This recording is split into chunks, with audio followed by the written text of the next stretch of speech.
নমস্কার। দশরূপে দশভুজার এক নতুন পর্ব নিয়ে আমি পাপিয়া চলে এসেছি তোমাদের সামনে। বন্ধুরা, আজকেও আমি একটা রেসিপির পর্ব নিয়ে তোমাদের জন্য এসেছি এবং যথারীতি দিনের বেলায় ভিডিও করছি, কারণ এখন দেখো মানে বিকেল হলে প্রায় দিন ঝড় বৃষ্টি হচ্ছে, সেই জন্য বিকেলে ভিডিও করাটা অসুবিধা হয়ে যাচ্ছে।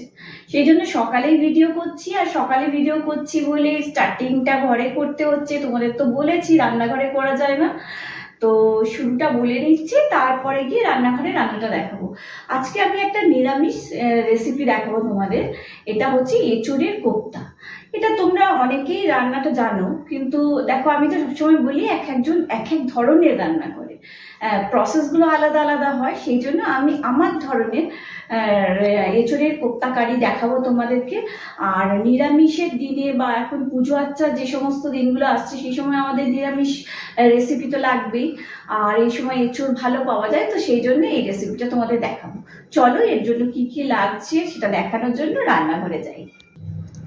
এর জন্য দেখো প্রথমে লাগছে এঁচোড়। এখানে এই বাটির এক বাটি এঁচোড় নিয়ে নিয়েছি। এখানে 400-450 গ্রামের মতো এঁচোড় রয়েছে। আর এঁচোড়টাকে আমি নুন দিয়ে একটু ভাপিয়ে নিয়েছি জিনিসটাকে, নাহলে শক্ত অবস্থায় তো হবে না। আর লাগছে দেখো আলু। আমি এখানে আলু সেদ্ধ নিয়ে নিয়েছি, এখানে 1.5টা আলু সেদ্ধ নিয়েছি। আর লাগছে টক দই। এখানে লাগছে টমেটো পেস্ট। এটা দেখো 4 মগজ গুঁড়ো করে নিয়েছি, এটা জল দিয়ে পরে পেস্ট করে নেবো। আমি আসলে মিক্সিতে মানে শুকনোটাই গুঁড়ো করে নিয়েছি। আর লাগছে আদা পেস্ট। এখানে লাগছে কটা গোলমরিচ, সাদা জিরে। এখানে আছে দেখো তেজপাতা, শুকনো লঙ্কা 2টো, আর গোটা গরম মশলা।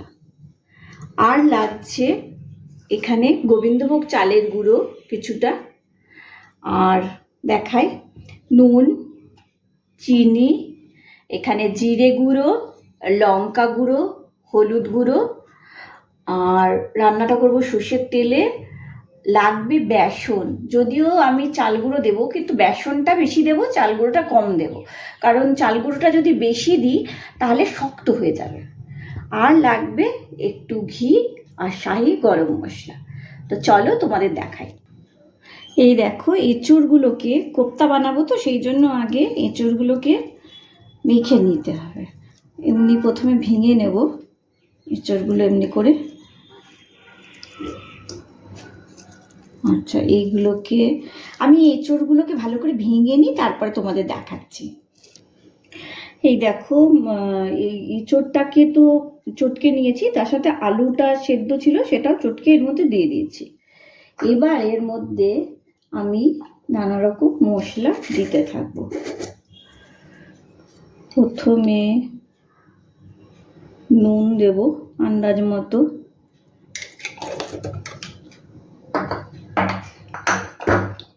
তারপর চিনি দেব। অনেকটাই এঁচোড় আছে তাই একটু তো এগুলো একটু বেশি বেশি লাগছে। এরপরে দেব ঝাল লঙ্কার গুঁড়ো,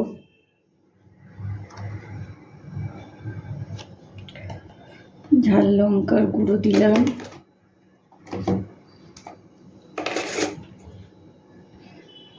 একটু দেব হলুদ গুঁড়ো, তার সাথে দেব একটু আদা বাটা যে ছিল আদা বাটার গুঁড়ো দিলাম 1/2 চামচের মতো। আর এর মধ্যে একটু গরম মশলা গুঁড়ো দিয়ে দিলাম। আর এই যে গোবিন্দভোগ চালের গুঁড়োটা ছিল সেটা দিয়ে দেব। আর দেব বেসন। বেসনটা আমি একটু দেখে নিয়ে তারপরে কতটা লাগবে আন্দাজ করবো, মেখে নিয়ে বুঝতে পারবো। আপাতত এতটা দিয়ে এবার এটাকে ভালো করে মেখে নেব, কারণ কোপ্তা বানাতে হবে, তাই মিক্সিংটা যেন এমন হয় যাতে কোপ্তাগুলো গড়তে সুবিধা হয়। তো এবার এমনি ভালো করে এটা দিয়ে মেখে নেব, মেখে নিয়ে তারপর কোপ্তাগুলো বানাবো, তখন তোমাদের দেখাবো। এই দেখো মাখা হয়ে গেছে, এইবার এটা দিয়ে আমি কোপ্তা বানাবো।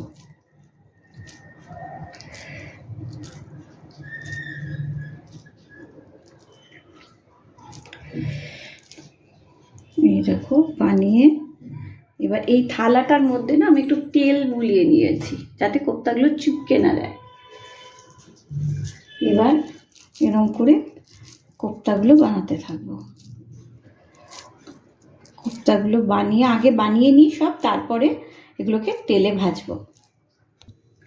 এই দেখো কোপ্তাগুলো বানানো হয়ে গেছে, আর আমি এদিকে গ্যাসে তেল গরম করতে বসিয়ে দিয়েছি। তেলটা মনে হচ্ছে গরমও হয়ে গেছে, এবার ফ্লেমটাকে কমিয়ে নেব, নাহলে তেল ছিটবে। এবারে একটা একটা করে কোপ্তাগুলো দিয়ে দেব।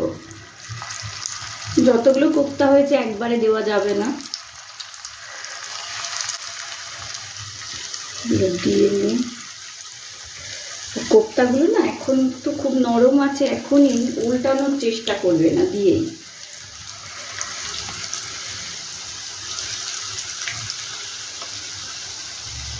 ব্যাস, আর বেশি দেবো না, এটা হোক। তারপরে কমানো অবস্থাতেই এটা রেখেছি ফ্লেমটাকে।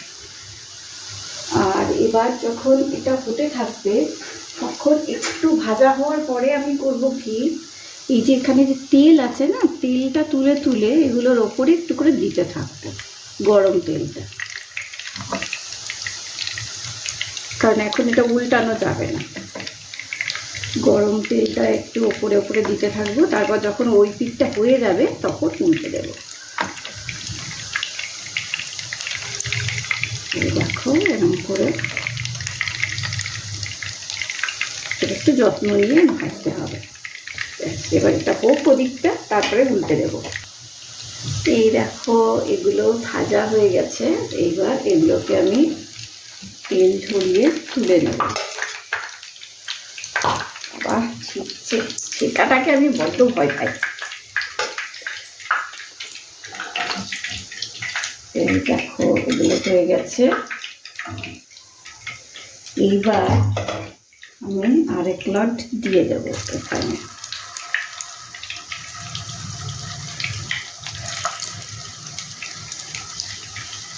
আমি তো বলেছি আমার এঁচুড়ের আইটেম ভীষণ পছন্দ, আর এটা নিরামিষ যেহেতু, পুজো আচ্ছার দিনেও খুব ভালো একটা রান্না। গেস্টকেও খাওয়াতে পারবে, বা পুজো আচ্ছার দিনে, বা শনি মঙ্গলবার যারা করো, বৃহস্পতিবার এসব যারা করো তাদেরও এটা সুবিধা হবে। আর কোপ্তাগুলোকে আমি যে ভেজেছি না, কোপ্তাগুলোকে কিন্তু প্রচণ্ড মচমচে করে ভাজবে না, খালি শক্ত হয়ে যাবে, ভেতরে গ্রেভিরই ঢুকবে না। এমনি করে যেটা বললাম, উপর থেকে একটু তেলগুলোকে দিয়ে দেবে, গরম তেলটা।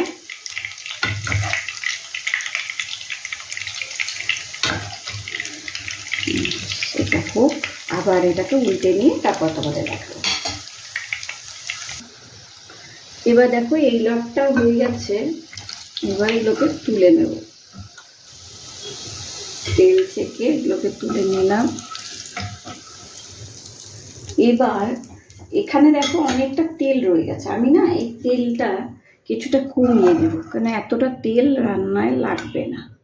ভাজার জন্য একটু বেশি তেল দিতে হয়েছিল, কিন্তু এতটা তেলের দরকার নেই। আচ্ছা, আমি একটু তেলটা ঢেলে নিচ্ছি, তারপর তোমাদের দেখাচ্ছি। এবার দেখো তেলটা কমিয়ে নিয়েছি, তেলের মধ্যে সাদা জিরে দিয়ে দিলাম, আর ক্যামেরাটা একটু দূরে ধরতে বলবো, কারণ নাহলে ছিটবে। এবার দিচ্ছি এটা গোলমরিচ, গোলমরিচ দিলাম, দুটো তেজপাতা, তারপর দেব গোটা গরম মশলা, গোটা গরম মশলা, আর লঙ্কাটা যথারীতি পরে দেবো আমি, কারণ ছিটতে থাকবে।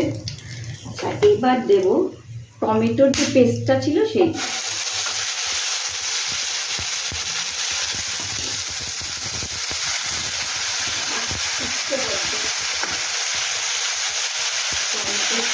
দিয়ে দিলাম। এইবার দেখো আমি যেটা করি, একটু জল বাটিতে নিয়ে নিয়েছি।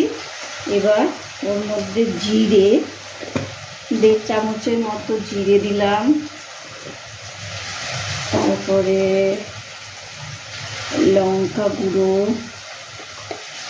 লঙ্কাটা বেশি দেবো না কারণ যে বলেছি বেশি ঝাল আমরা খাই না। আচ্ছা, এরপরে আন্দাজ মতো নুন,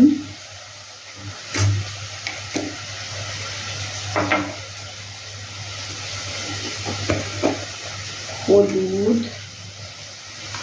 কালারের জন্য হলুদ লাগবে, হলুদ, আর আদা বাটা।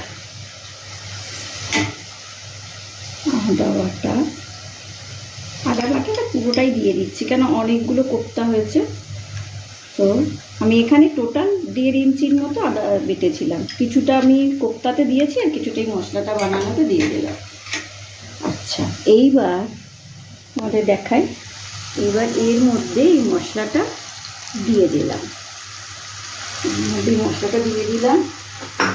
আর এই যে শুকনো লঙ্কা দুটো ছিল, শুকনো লঙ্কা দুটো গোটা অবস্থাতেই এতে দিয়ে দিলাম। দিয়ে এটাকে ভালো করে কষিয়ে নেব। ভালো করে একটু তেল ছাড়বে যখন, তখন পরে খেতে যাব।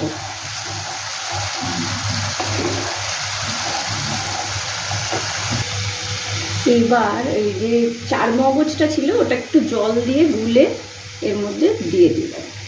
আমি গুঁড়োটা দিলাম না, কারণ তাহলে চট করে পোড়া লেগে যেতে পারে, ওই জন্য একটু গুলে দিয়ে দিলাম। এবার এটা আবার 1-2 মিনিট নেড়ে নেব। তারপরে এতে দেব দইটা আমি ভালো করে ফেটিয়ে রেখেছি, দইটা দিয়ে দেবো এরপরে। এবার ফ্লেমটা না আমি একদম কমিয়ে নেব, কমিয়ে নিয়ে দইটা দিয়ে দেব, কারণ যদি এটা বাড়িয়ে রাখি তাহলে দইটা ফিটে যাবে। এই জন্যে এটা দিয়ে একটু, এই যে মিক্সিটা যে সব পেস্ট করেছিলাম সেই জলটা একটু ধুয়ে রেখেছিলাম, ওটা একটু দিয়ে দিলাম। এবার এটা ফ্লেমটা কমানো অবস্থাতেই এটাকে করব, কষিয়ে নেব। কষিয়ে নিয়ে তখন তোমাদের একটা জিনিস বলিনি, আমি এতে একটু কাশ্মীরি লঙ্কা দেবো কালারের জন্যে। তার আগে একটু চিনি দিয়ে নিই। এবার একটু চিনি দিয়ে নিলাম। চিনি দিয়ে নিয়ে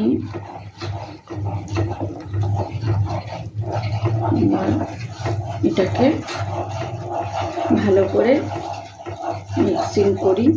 একটু এটা ভালো করে কষানো হোক, তারপর তোমাদের দেখাচ্ছি। এবার একটু বললাম কাশ্মীরি লঙ্কা দিয়ে দিলাম এর মধ্যে। এই দেখো, একটু কালারের জন্য কাশ্মীরি লঙ্কা দিয়ে দিলাম। এবার এটা আর একটু ভালো করে কষানো হোক, যখন তেল ছেড়ে দেবে তখন এটাতে জল দেবো অল্প করে। এইবার এতে জল দিয়ে নেব, তো আর একটু জল দিয়ে দিই, অনেকগুলো কোপ্তা আছে তো। দিয়ে দিলাম। এইবার এর মধ্যে একটু ঘি দেব, এর মধ্যে একটু ঘি দিলাম, নিরামিষ রান্না তাই জন্য। আর এর মধ্যে একটু শাহি গরম মশলা দিয়ে দিলাম। দিয়ে এবার চাপা দিয়ে দেব। চাপা দিয়ে ঝোলটা একটু ফুটে উঠবে, তখন আমি কোপ্তাগুলো দেব। তা একটু চাপা দিয়ে নিই, তারপর দেখাচ্ছি। এবার দেখো এটা গ্রেভিটা হয়ে গেছে। এবার এটাতে কোপ্তাগুলো দিয়ে দিতে হবে, এটা ফুটে উঠেছে। এবার কমিয়ে নিয়ে কোপ্তাগুলো দিয়ে দেব। কমিয়ে নেবে, কারণ না হলে না কোপ্তাগুলো ছিঁড়ে যাবে, দিয়ে ভেঙে যেতে পারে, সেই জন্যে।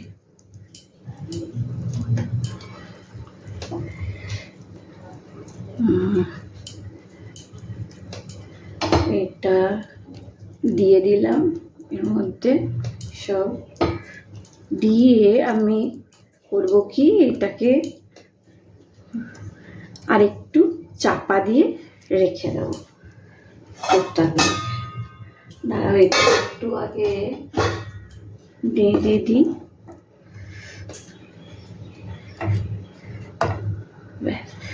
এইবার এটাকে চাপা দিয়ে দিলাম, এটা একটু সময় হোক তারপর দেখাচ্ছি। এই দেখো হয়ে গেছে, এবার এটা আমি নামিয়ে নিয়ে তোমাদের দেখাচ্ছি। এই দেখো কি সুন্দর হয়েছে,